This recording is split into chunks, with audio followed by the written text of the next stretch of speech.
ರಾಜ್ಯ ಕಾಂಗ್ರೆಸ್ಗೆ ಆ 9 ಸವಾಲ್. ಸಿದ್ದು ಡಿಕೆಶಿ ರಣತಂತ್ರ ಹೇಗಿದೆ? ರಾಜ್ಯ ಕಾಂಗ್ರೆಸ್ಗೆ ವಿಧಾನಸಭಾ ಚುನಾವಣೆಯಂತೆ ಲೋಕಸಭಾ ಚುನಾವಣೆಯ ಗೆಲುವು ಅಂದುಕೊಂಡಷ್ಟು ಸುಲಭ ಇಲ್ಲ.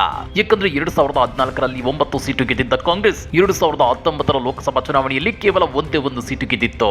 ಆದ್ರೆ ಈ ಸಲ ಬಿಜೆಪಿಯ ಭದ್ರಕೋಟೆಗಳನ್ನು ಪುಡಿ ಮಾಡೋಕೆ ಸಿದ್ದು ಮತ್ತು ಡಿಕೆಶಿ ಮಾಸ್ಟರ್ ಪ್ಲಾನ್ ಮಾಡಿದ್ದಾರೆ. ಅದರಲ್ಲೂ 9 ಲೋಕಸಭಾ ಕ್ಷೇತ್ರಗಳು ಕಾಂಗ್ರೆಸ್ಗೆ ಕಬ್ಬಿಣದ ಕಡಲೆಯಾಗಿದ್ದು ಅವುಗಳಲ್ಲೂ ಗೆಲ್ಲೋಕೆ ಸಿದ್ದು ಮತ್ತು ಡಿಕೆಶಿ ಭರ್ಜರಿ ಪ್ಲಾನ್ ಮಾಡಿದ್ದಾರೆ. ಹಾಗಾದ್ರೆ ಯಾವುವು ಆ 9 ಕ್ಷೇತ್ರಗಳು ಅಂದ್ರ ಅದನ್ನ ಡೀಟೇಲ್ ಆಗಿ ತೋರಿಸ್ತೀವಿ. ಆದ್ರೆ ಅದಕ್ಕಿಂತ ಮೊದಲು ಹಲೋ ಕನ್ನಡ ಯೂಟ್ಯೂಬ್ ಚಾನಲ್ ಅನ್ನು ಸಬ್ಸ್ಕ್ರೈಬ್ ಮಾಡ್ಕೊಳ್ಳಿ. ಹಾಗೇನೇ ಪಕ್ಕದಲ್ಲಿರೋ ಬೆಲ್ ಬಟನ್ ಅನ್ನು ಪ್ರೆಸ್ ಮಾಡಿ.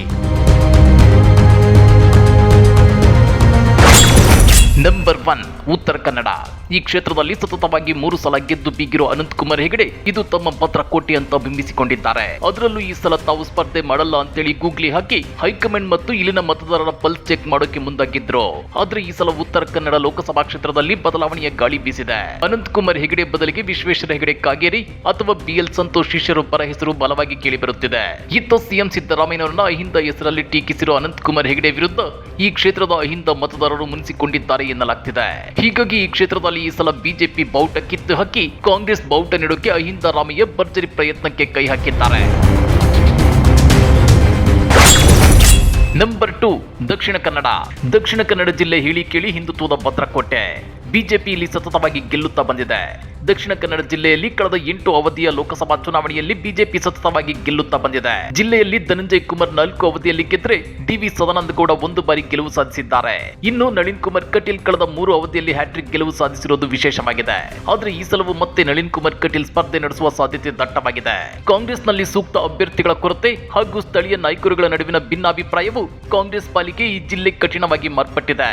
ವಿಧಾನಸಭೆ ಚುನಾವಣೆಯಲ್ಲೂ ಕಾಂಗ್ರೆಸ್ ದಕ್ಷಿಣ ಕನ್ನಡ ಜಿಲ್ಲೆಯಲ್ಲಿ ಹೀನಾಯ ಪ್ರದರ್ಶನ ಮಾಡಿತ್ತು ಅನ್ನೋದು ನಿಜಕ್ಕೂ ವಿಶೇಷ. ನಂಬರ್ 3 ಉಡುಪಿ ಚಿಕ್ಕಮಗಳೂರು. ಉಡುಪಿ ಚಿಕ್ಕಮಗಳೂರು ಜಿಲ್ಲೆಯು ಕಾಂಗ್ರೆಸ್ ಪಾಲಿನ ಸವಾಲಿನ ಕ್ಷೇತ್ರದ ಪಟ್ಟಿಯಲ್ಲಿದೆ. ಕರಾವಳಿ ಹಾಗೂ ಮಲೆನಾಡನ್ನ ಒಳಗೊಂಡು ಈ ಲೋಕಸಭಾ ಕ್ಷೇತ್ರದಲ್ಲಿ ಬಿಜೆಪಿ ಪ್ರಬಲವಾಗಿದೆ. ಇಲ್ಲೂ ಹಿಂದುತ್ವ ಚುನಾವಣೆಯಲ್ಲಿ ಪ್ರಮುಖ ಪಾತ್ರವನ್ನ ನಿರ್ವಹಿಸುತ್ತೆ. ಮೋದಿ ಫ್ಯಾಕ್ಟರ್ ಜೊತೆಗೆ ಬಿಜೆಪಿಯ ತಂತ್ರಗಾರಿಕೆಗಳು ಇಲ್ಲಿ ಕಳೆದ ಚುನಾವಣೆಯಲ್ಲೂ ಪರಿಣಾಮಕಾರಿಯಾಗಿ ಕೆಲಸ ಮಾಡಿವೆ. ಆದ್ರೆ ಕಳೆದ ವಿಧಾನಸಭಾ ಚುನಾವಣೆಯಲ್ಲಿ ಚಿಕ್ಕಮಗಳೂರು ಕ್ಷೇತ್ರವನ್ನ ಕಬಳಿಸಿರೋ ಕಾಂಗ್ರೆಸ್ ಇಲ್ಲಿನ ಬಿಜೆಪಿ ನಾಯಕರ ಮುಸುಕಿನ ಗುದ್ದಾಟ ಮತ್ತು ಜನವಿರೋಧಿ ಅಲೆಯನ್ನ ಎನ್ಕ್ಯಾಶ್ ಮಾಡಿಕೊಳ್ಳಲು ಮುಂದಾಗಿದೆ. ನಂಬರ್ 4 ಹಾಸನ. ಹಾಸನ ಲೋಕಸಭಾ ಕ್ಷೇತ್ರ ಹೇಳಿ ಕೇಳಿ ಜೆಡಿಎಸ್ ಭದ್ರಕೋಟೆ. ಇಲ್ಲಿ ಸತತವಾಗಿ ಜೆಡಿಎಸ್ ಗೆದ್ದುಕೊಂಡು ಬಂದಿದೆ. ಮಾಜಿ ಪ್ರಧಾನಿ HD ದೇವೇಗೌಡ 1991ರಲ್ಲಿ ಈ ಕ್ಷೇತ್ರದಲ್ಲಿ ಗೆಲುವು ಸಾಧಿಸಿದ್ರು. ಆನಂತರ 1998, 2004, 2009, 2014 ಮತ್ತು 2019ರಲ್ಲಿ ಸತತವಾಗಿ ಈ ಕ್ಷೇತ್ರದಲ್ಲಿ ಜೆಡಿಎಸ್ ಗೆಲುವು ಸಾಧಿಸುತ್ತಾ ಬಂದಿದೆ. ಈ ಬಾರಿಯೂ ಹಾಸನದಲ್ಲಿ ಜೆಡಿಎಸ್ ಪರವಾಗಿ ಅಲೆ ಇದೆ. ಹೀಗಾಗಿ ಹಾಸನದಲ್ಲಿ ಕಾಂಗ್ರೆಸ್ ಗೆಲುವಿಗಾಗಿ ಹೆಚ್ಚಿನ ಪ್ರಯತ್ನ ನಡೆಸುವ ಸಾಧ್ಯತೆ ಕಡಿಮೆ. ಹೀಗಿದ್ರೂ HD ರೇವಣ್ಣ ಫ್ಯಾಮಿಲಿ ಮೇಲೆ ಕಾಂಗ್ರೆಸ್ ಮುಖಂಡ ಮತ್ತು ವಕೀಲ ದೇವರಾಜೇಗೌಡ ಮಾಡಿರುವ ಆರೋಪಗಳು, ಸಂಸದ ಪ್ರಜ್ವಲ್ ರೇವಣ್ಣ ಅವರ ಮೇಲೆ ಕೇಳಿ ಬಂದಿರೋ ಆರೋಪಗಳು ಸೇರಿದಂತೆ ಹಲವು ವಿಷಯಗಳನ್ನ ಕಾಂಗ್ರೆಸ್ ಎನ್ಕ್ಯಾಶ್ ಮಾಡಿಕೊಂಡು ದಳ ಭದ್ರಕೋಟೆಯಲ್ಲಿ ಕಮಲ್ ಮಾಡುತ್ತಾ ಅನ್ನೋದನ್ನ ಕಾದು ನೋಡಬೇಕಾಗಿದೆ.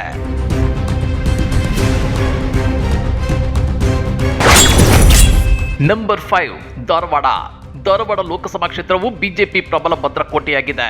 ಈ ಕ್ಷೇತ್ರದಲ್ಲಿ ಕೇಂದ್ರ ಸಚಿವ ಪ್ರಹ್ಲಾದ್ ಜೋಶಿ 2009, 2014 ಮತ್ತು 2019ರಲ್ಲಿ ಗೆದ್ದು ಹ್ಯಾಟ್ರಿಕ್ ಗೆಲುವು ಸಾಧಿಸಿದ್ದಾರೆ. ಜಗದೀಶ್ ಶೆಟ್ಟರ್ ಅವರಿಂದ ಲಿಂಗಾಯತ ಅಸ್ತ್ರಗಳು ಜೋಶಿಗೆ ತಕ್ಕ ತಿರುಗೇಟು ಕೊಡೋ ಸಾಧ್ಯತೆ ಇದೆ. ಈ ಕ್ಷೇತ್ರದಲ್ಲಿ ಲಿಂಗಾಯತ ಮತಗಳೇ ನಿರ್ಣಾಯಕವಾಗಿದ್ದು ಈ ಕ್ಷೇತ್ರದಲ್ಲಿ ಜೋಶಿ ಲಿಂಗಾಯತ ವಿರೋಧಿ ಕೂಗು ಎದ್ದಿದೆ. ಜೊತೆಗೆ ಶೆಟ್ಟರ್ಗಾದ ಅನ್ಯಾಯವನ್ನ ಕಾಂಗ್ರೆಸ್ ಅಸ್ತ್ರ ಮಾಡಿಕೊಂಡು ಈ ಕ್ಷೇತ್ರವನ್ನ ಕೈವಶ ಮಾಡಿಕೊಳ್ಳಲು ಪ್ಲಾನ್ ಮಾಡಿದೆ. ನಂಬರ್ 6 ಬೆಂಗಳೂರು ದಕ್ಷಿಣ. ಬೆಂಗಳೂರು ದಕ್ಷಿಣ ಲೋಕಸಭಾ ಕ್ಷೇತ್ರ ಕಳೆದ 33 ವರ್ಷಗಳಿಂದಲೂ ಬಿಜೆಪಿಯ ಭದ್ರಕೋಟೆಯಾಗಿದೆ. ಇಲ್ಲಿ ದಿವಂಗತ ಅನಂತಕುಮಾರ್ ಅವರು ಸತತವಾಗಿ 6 ಸಲ ಗೆದ್ದು ಆರಿಸಿ ಹೋಗಿದ್ರು. ಆದ್ರೆ 2019ರ ಲೋಕಸಭಾ ಚುನಾವಣೆಗೂ ಮೊದಲು ಅವರ ಅಕಾಲಿಕ ನಿಧನದಿಂದಾಗಿ 2019ರಲ್ಲಿ ತೇಜಸ್ವಿ ಸೂರ್ಯ ಈ ಕ್ಷೇತ್ರದ ಬಿಜೆಪಿ ಅಭ್ಯರ್ಥಿಯಾಗಿ ನಿಂತು ಗೆದ್ದಿದ್ರು. ಆದ್ರೆ ತೇಜಸ್ವಿ ಸೂರ್ಯ ಅವರ ಕೆಲ ಅತಿರೇಕದ ಮತ್ತು ಅನಾನುಭವಿ ರಾಜಕಾರಣಿಯ ರೀತಿ ನಡೆದುಕೊಂಡಿರೋದು ಈ ಸಲ ಕಾಂಗ್ರೆಸ್ ಕೈಗೆ ಬ್ರಹ್ಮಾಸ್ತ್ರವಾಗಲಿದೆ. ಆದ್ರೆ ಕಾಂಗ್ರೆಸ್ ಇಲ್ಲಿ ಈ ಸಲ ಅದೇನ್ ಮ್ಯಾಜಿಕ್ ಮಾಡುತ್ತೆ ಅನ್ನೋದನ್ನ ಕಾದು ನೋಡಬೇಕಾಗಿದೆ. ನಂಬರ್ 7 ಶಿವಮೊಗ್ಗ. ಶಿವಮೊಗ್ಗ ಲೋಕಸಭಾ ಕ್ಷೇತ್ರ ಕೂಡ ಬಿಜೆಪಿಯ ಭದ್ರಕೋಟೆಯಾಗಿದೆ. ನಿಮ್ಗೆ ಗೊತ್ತಿರಲಿ, ಒಂದು ಕಾಲದಲ್ಲಿ ಈ ಕ್ಷೇತ್ರ ಕಾಂಗ್ರೆಸ್ ತೆಕ್ಕೆಯಲ್ಲಿತ್ತು. ಸಮಾಜವಾದಿ ಪಕ್ಷದಿಂದ 1996ರಲ್ಲಿ ಬಂಗಾರಪ್ಪನವರು ಈ ಕ್ಷೇತ್ರದಲ್ಲಿ ಸ್ಪರ್ಧಿಸಿ ಗೆಲುವು ಸಾಧಿಸಿದ್ರು. ಆದ್ರೆ 2009ರಲ್ಲಿ ಮಾಜಿ ಸಿಎಂ BS ಯಡಿಯೂರಪ್ಪನವರ ಪುತ್ರ BY ರಾಘವೇಂದ್ರ ಇಲ್ಲಿ ಗೆಲುವು ಸಾಧಿಸಿದ್ರು. 2014, 2019ರಲ್ಲೂ ರಾಘವೇಂದ್ರ ಈ ಕ್ಷೇತ್ರದಲ್ಲಿ ಗೆಲುವು ಸಾಧಿಸಿದ್ದಾರೆ. ಆದ್ರೆ ಈ ಸಲ ಕಾಂಗ್ರೆಸ್ ಬಂಗಾರಪ್ಪ ಪುತ್ರ ಮತ್ತು ಸಚಿವ ಮಧು ಬಂಗಾರಪ್ಪ ಇಲ್ಲವೇ ಗೀತಾ ಶಿವರಾಜ್ ಕುಮಾರ್ ಅವರನ್ನ ಕಣಕ್ಕಿಳಿಸಿ ಈ ಕ್ಷೇತ್ರವನ್ನ ಕೈವಶ ಮಾಡಿಕೊಳ್ಳಲು ಪ್ಲಾನ್ ಮಾಡಿದೆ. ನಂಬರ್ 8 ಬೀದರ್ ಕ್ಷೇತ್ರದಲ್ಲಿ 1977ರಿಂದ 1989ರವರೆಗೆ ಕಾಂಗ್ರೆಸ್ ಗೆದ್ರು. ಆ ಬಳಿಕ 1991ರಿಂದ 2004ರವರೆಗೆ ಸತತವಾಗಿ ಬಿಜೆಪಿ ಗೆಲುವು ಸಾಧಿಸಿದೆ. 2009ರಲ್ಲಿ ಧರ್ಮ್ ಸಿಂಗ್ ಕಾಂಗ್ರೆಸ್ನಲ್ಲಿ ಗೆಲುವು ಸಾಧಿಸಿದ್ರು. 2014 ಮತ್ತು 2019ರಲ್ಲಿ ಬಿಜೆಪಿಯ ಭಗವಂತ ಖೂಬಾ ಗೆಲುವು ಸಾಧಿಸಿದ್ದಾರೆ. ಈ ಬಾರಿಯೂ ಬೀದರ್ ಲೋಕಸಭಾ ಕ್ಷೇತ್ರದಲ್ಲಿ ಕಾಂಗ್ರೆಸ್ ಗೆಲುವು ಸುಲಭವಾಗಿಲ್ಲ. ಬಿಜೆಪಿಯ ಅಭ್ಯರ್ಥಿ ಖೂಬಾ ಹ್ಯಾಟ್ರಿಕ್ ಸಾಧನೆ ಮಾಡುವ ಹುಮ್ಮಸ್ಸಿನಲ್ಲಿದ್ದಾರೆ. ನಂಬರ್ 9 ಚಿಕ್ಕೋಡಿ. 2009ರಲ್ಲಿ ರಮೇಶ್ ಕತ್ತಿ, 2014ರಲ್ಲಿ ಕಾಂಗ್ರೆಸ್ನ ಪ್ರಕಾಶ್ ಹುಕ್ಕೇರಿ, 2019ರಲ್ಲಿ ಅಣ್ಣಾ ಸಾಹೇಬ್ ಜೊಲ್ಲೆ ಗೆಲುವು ಸಾಧಿಸಿದ್ದಾರೆ. ಕಳೆದ ಲೋಕಸಭಾ ಚುನಾವಣೆಯಲ್ಲಿ ಅಣ್ಣಾ ಸಾಹೇಬ್ ಜೊಲ್ಲೆ 6,45,017 ಮತಗಳನ್ನು ಪಡೆದುಕೊಂಡಿದ್ರು. ಕಾಂಗ್ರೆಸ್ನ ಪ್ರಕಾಶ್ ಹುಕ್ಕೇರಿ 5,26,140 ಮತಗಳನ್ನು ಪಡೆದುಕೊಂಡಿದ್ರು. ಈ ಬಾರಿಯೂ ಕಾಂಗ್ರೆಸ್ನಲ್ಲಿ ಸೂಕ್ತ ಅಭ್ಯರ್ಥಿಯ ಕೊರತೆ ಎದ್ದು ಕಾಣುತ್ತಿದೆ. ಇದು ಕಾಂಗ್ರೆಸ್ ಪಾಲಿಗೆ ಹಿನ್ನಡೆಯಾಗುವ ಸಾಧ್ಯತೆ ಇದೆ. ಆದ್ರೆ ಕೊನೆ ಕ್ಷಣದಲ್ಲಿ ಸಿದ್ದು ಮತ್ತು DKಶಿ ಜೋಡಿ ಅದೇನ್ ರಣತಂತ್ರ ಹೆಣೆಯುತ್ತೆ ಅನ್ನೋದನ್ನ ಕಾದು ನೋಡಬೇಕಾಗಿದೆ. ಈ ಬಗ್ಗೆ ನೀವೇನಂತೀರಾ? ಕಮೆಂಟ್ ಮಾಡಿ, ವಿಡಿಯೋ ಲೈಕ್ ಮಾಡಿ, ಶೇರ್ ಮಾಡಿ. ಇಂಥ ಮತ್ತಷ್ಟು ರೋಚಕ ರಾಜಕೀಯ ಸುದ್ದಿಗಳನ್ನ ಮಿಸ್ ಮಾಡದೆ ನೋಡಬೇಕು ಅಂದ್ರೆ ಹಲೋ ಕನ್ನಡ ಯೂಟ್ಯೂಬ್ ಚಾನಲ್ ಅನ್ನ ಸಬ್ಸ್ಕ್ರೈಬ್ ಮಾಡ್ಕೊಳ್ಳಿ.